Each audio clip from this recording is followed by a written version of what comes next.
Assalamualaikum warahmatullahi wabarakatuh. Perkenalkan, kami dari kelompok 3 ingin mempresentasikan mengenai hasil dari penugasan simulasi komputer mengenai analisis waktu antrian di restoran ayam keprabuan Solo Paragon. Untuk anggota sendiri, Yang pertama yaitu ada saya sendiri dengan nama Nada Faturiski, NIM D600-212. saya Viovela dengan NIM D600-225. Saya Aulia Yotraining Tias dengan NIM D600-251.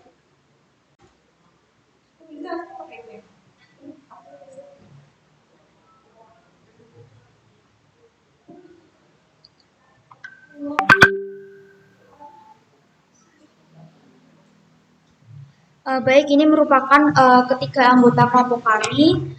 Lalu untuk objek pengamatannya, pada penugasan mata kuliah simulasi komputer, kami kelompok 3 melakukan pengamatan pada tanggal 14 Juni 2023 di Ayam Keprabuan Cabang Solo Paragon. Restoran tersebut merupakan restoran cepat saji yang menyediakan berbagai menu olahan ayam goreng. Ayam Keprabuan terletak pada Mall Solo Paragon yang terletak di Jalan Yodosidipuro nomor 133, Jalan Dr. Sutomo, Surakarta, Jawa Tengah, Indonesia. Lalu untuk model antrian pada restoran ayam keprabuan, sistem antrian diterapkan yakni menunggu hingga pelanggan sebelumnya telah selesai dilayani oleh kasir, di mana tahapan antrian harus dilakukan oleh pelanggan yakni mengantri hingga kasir melayani, melakukan pemilihan menu dan langsung membayar pesanan.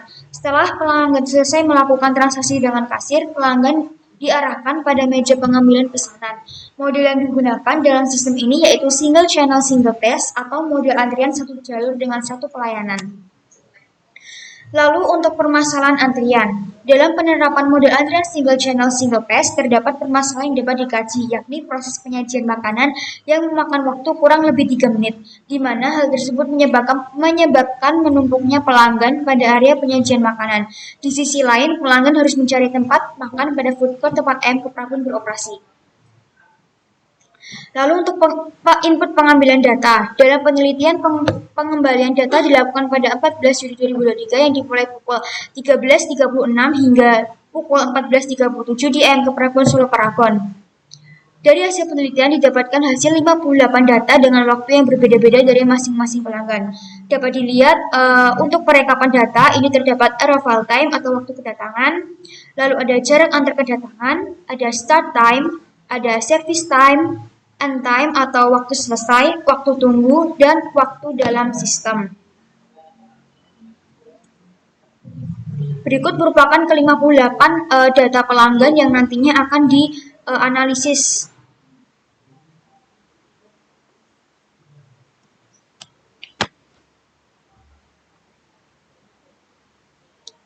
Lalu untuk 4 waktu terdapat analisis data histogram. Yang pertama yaitu waktu kedatangan.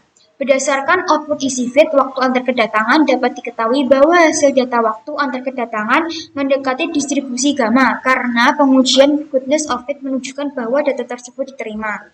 Lalu untuk histogram yang kedua yaitu histogram waktu tunggu. Berdasarkan output isi feed waktu tunggu dapat diketahui bahwa setelah melakukan pengujian distribusi hasil data waktu tunggu mendekati distribusi beta karena pada pengujian goodness of fit menunjukkan bahwa data tersebut diterima.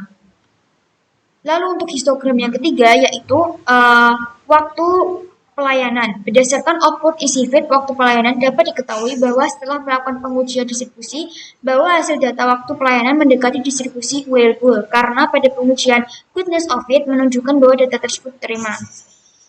Untuk histogram yang keempat yaitu ada waktu dalam sistem. Berdasarkan output isi feed waktu dalam sistem dapat diketahui bahwa setelah melakukan pengujian distribusi hasil data waktu dalam sistem mendekati distribusi wait by karena pada pengujian goodness of fit menunjukkan bahwa data tersebut diterima.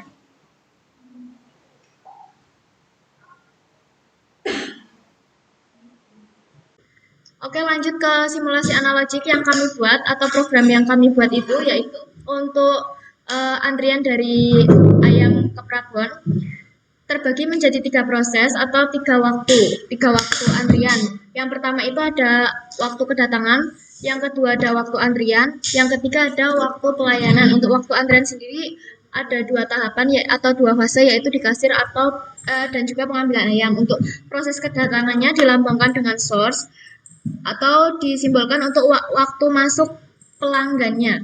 Yang kedua itu waktu proses mengantri itu disimbolkan dengan Q. Dan yang ketiga, proses pelayanan itu disimbolkan dengan delay. Yang artinya untuk pelayanannya atau pengambilan ayamnya dan juga pada pengantrian kasirnya. Lanjut di sini untuk waktu proses kedatangan sendiri yang dilambangkan dengan source itu proses awal sebelum dilakukannya kegiatan simulasi atau sebelum berjalannya simulasi. Dan untuk proses mengantrinya itu antrian yang digunakan atau yang dilihat pada antrian kasir dan juga antrian pengambilan ayamnya. Untuk programnya akan kita coba running. Ini kita ambil dari skenario pertama. Nah, untuk analoginya seperti ini. Dimulai dari waktu kedatangannya kita percepat dulu. Jadi speednya 100 saja. Nah, setelah dia melakukan proses kedatangan atau proses awal masuknya, mereka akan berlanjut ke proses antrian kasir, yang mana di sini mereka akan ditanyai untuk pembeli itu akan membeli produk apa saja, lalu dialihkan kembali ke proses pelayanan, yaitu menunggu ayamnya jadi. Setelah ayamnya sudah jadi, mereka akan mengambil di meja ini atau table 2. Tabel 1 itu tabel kasir, dan di sini sudah dapat dilihat untuk prosesnya. Nah, untuk waktu dari pelayanan setiap pelanggannya bisa dilihat di histogramnya, dari mulai waktu selesai antri, waktu pelayanan hingga waktu selesai sistem. Di sini memperlihatkan atau menunjukkan bahwa waktu per antrian atau per pelanggan itu rata-rata ada di 3 menit. Mungkin itu saja yang dapat saya jelaskan. Selanjutnya akan dialihkan ke uji validitas. Terima kasih.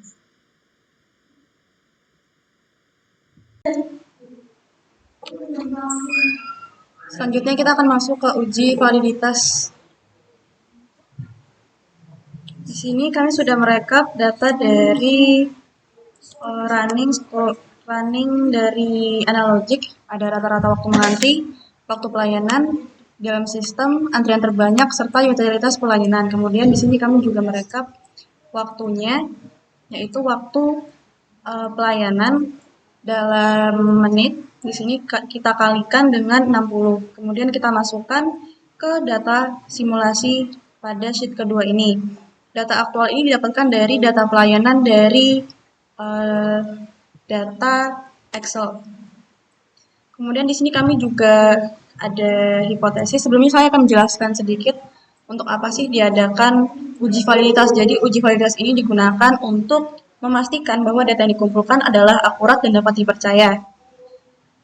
Kemudian di sini kami menggunakan taraf nyata sebesar 0,05, yaitu kesalahan yang dapat kami terima yaitu sebesar 5%.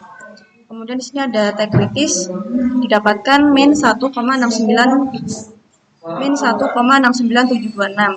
Kemudian di sini kami melakukan perhitungan ada X bar 1, X bar 2, S1 kuadrat, S2 kuadrat, S kuadrat, dan akar dari S.